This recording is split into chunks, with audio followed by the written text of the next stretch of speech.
The storm had a voice that night, pushing against the cabin walls like it wanted to be let in. Inside, a man who'd learned to live with silence was about to have his solitude broken. And on his doorstep, half frozen and barely breathing, fate was waiting in the shape of a stranger. The wind pressed relentlessly against the old boards, slipping through hairline cracks and carrying the sharp scent of frozen soil. Elias Thornton stood near the stove, rubbing life back into his hands.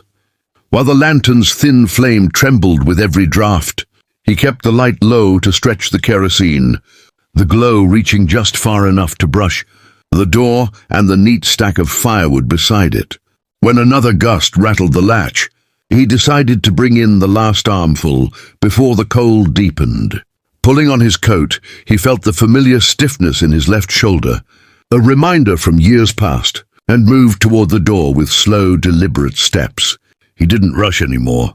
The frontier had long since taught him patience. Out of habit, he paused with his hand on the latch, listening. Only wind over the roof, the faint creak of branches. He opened the door just enough to slip through, and then he stopped cold. Something lay slumped against the step.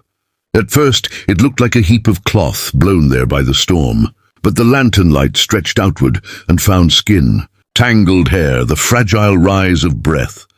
A woman.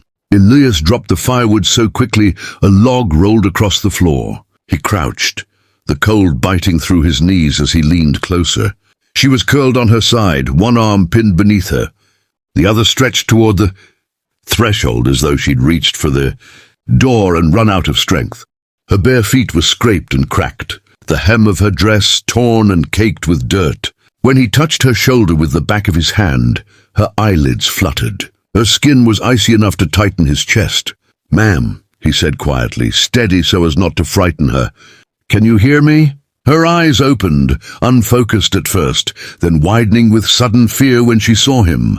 She tried to push up, but her arm shook violently and failed her. Panic flashed across her face, sharp and instinctive, like someone who expected pain from whoever found them. "It's all right," he murmured, voice low and even. "You're safe. I'm getting you out of the cold." He slid his arms beneath her carefully, feeling how light she was, noticing the flinch when his hands brushed rope-burned wrists. Her breathing came fast, uneven, as if every second braced for hurt. Elias carried her inside, adjusting when she sagged against him, a wave of cold air following them through the doorway. He laid her gently on the bed near the stove, making sure her head rested on a folded blanket.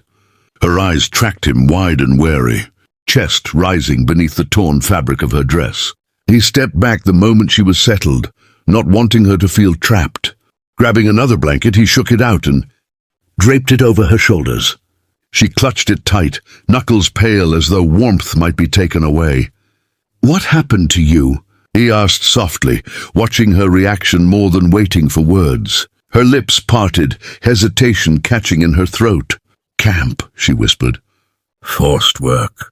"Men hunting." The words broke apart, not from tears, but from sheer exhaustion. Elias nodded once, accepting what she could manage. He didn't press her. Instead, he focused on what mattered, feeding the fire, shutting the door tight, building warmth back into the room. Inside, though, his thoughts moved quickly. Raiders' pursuit, trouble close behind. He'd lived alone to keep danger at a distance. Yet now someone hunted lay in his bed, and he wouldn't send her back into the storm. He warmed a cup of water and set it within her reach. She hesitated, eyes flicking between the cup and his face, waiting for the cost. "You don't owe me anything," he said, reading the fear. "Just drink if you can." Her fingers trembled as she lifted it, sipping slowly, coughing once as the warmth hit her throat. He watched her breathing steady a little, then took a seat at the table, angled away to give her space. She studied the room, the stove, the door, the rifle in the corner, measuring distances, mapping escape. He recognized the instinct. After a moment, she whispered, "You won't hurt me." "No," Elias said simply. "Not ever." The certainty surprised even him, but it was true. Her shoulders eased a fraction. He fetched a cloth dipped in warm water. "May I?" She nodded faintly. He cleaned the worst dirt from her feet, careful, brief, touching only what he must. She winced but didn't pull away, exhaustion slowly overtaking fear. "Rest," he told her. "You're safe for now." She lay back, eyes drifting shut yet opening every few seconds to be sure he hadn't moved closer. Elias returned to his chair, watching frost creep across the window as the storm strengthened. His heartbeat felt heavier, not from fear but from the weight of responsibility settling in. He'd spent years keeping the world at arm's length. Now a hunted stranger breathed under his roof, and he was the only thing standing between her and whatever chased her. By the time pale grey dawn pressed through the small window, the cabin was warmer, the stove's steady crackle filling the quiet. Asha woke slowly, confusion tightening her chest before memory rushed back. Her gaze darted door, table, shadows, until it landed on Elias at the stove. Sleeves rolled, stirring a tin pot with unhurried motions. He hadn't noticed her yet. She pushed up on her elbows, clutching the blanket when it slipped. The mattress creaked. He turned. "You're awake," he said, calm and matter-of-fact. "How are you feeling?" "Hurts," she admitted, voice rough. He nodded. "Means you're warming up. Better than last night." She studied him, uncertain, but he kept his distance. "Got something light cooking," he added. "You haven't eaten in a while." She watched, carefully, still cautious, yet noticing he hadn't raised his voice or reached for her once. "Where am I?" she asked. "Northern Hills," he said. "Cabin's mine, nearest town half a day east.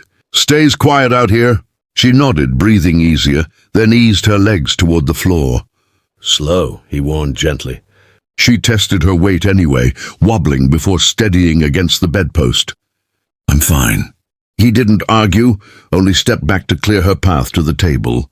She sat, ribs aching, while he set a cup of steaming broth before her. "Too hot yet?" She wrapped her hands around it, letting warmth seep into her skin, watching the steam curl upward before glancing at him. "You don't ask questions," she said softly. "Not unless they help," he replied. "You've had enough that don't."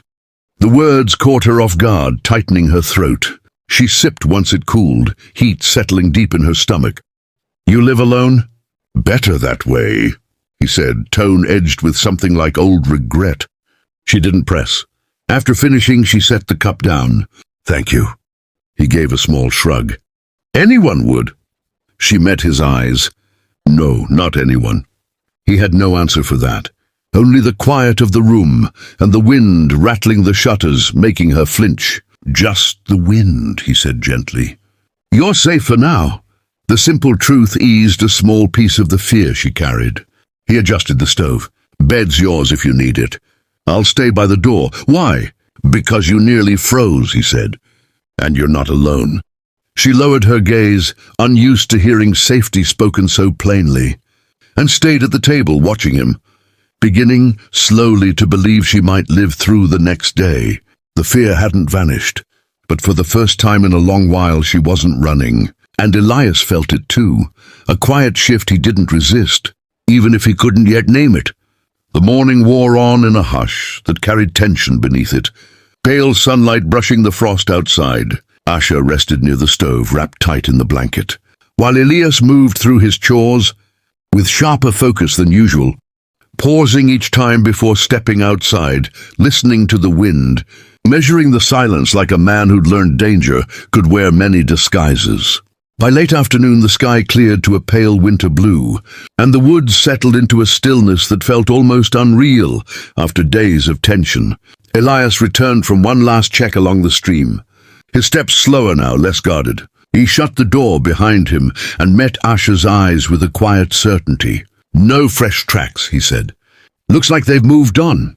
Asha exhaled, the breath leaving her like it had been waiting for permission. The tightness in her shoulders softened, and for the first time since she arrived, she allowed herself to stand without bracing for the sound of hooves.